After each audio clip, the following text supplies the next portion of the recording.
नमस्कार. वनस्पती विद्या मिशनच्या ज्ञानकोशमध्ये मी सागर आयरे आज आपलं स्वागत करत आहे. आज आपण अशा एका वनस्पतीची माहिती घेणार आहोत, जी वनस्पती दुर्मिळ तर आहे मात्र खूप कामाची सुद्धा आहे.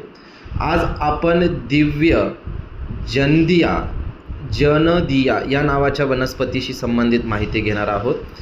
मुळातच ही वनस्पती एक सिद्ध मोहिनी म्हणून बंगालमध्ये, ओडिसामध्ये, कोणार्कमध्ये वापरली जाते. या प्रदेशांमध्ये हिचा वापर आहे.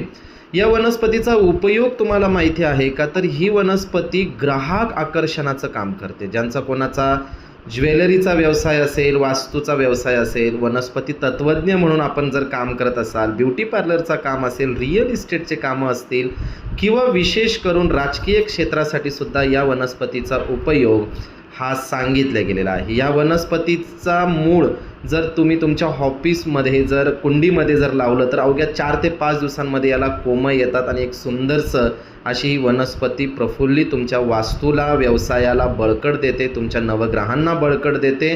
विशेष करून आकर्षणाचे सर्वच सिद्धांत या वनस्पतीला लागू होतात. या वनस्पतीची दुसऱ्या पार्टमध्ये मी अजून महत्त्वाची माहिती देणार आहे. पहिल्या पार्टमध्ये याचा आपण आज परिचय ऐकून घेतलेला आहे. धन्यवाद.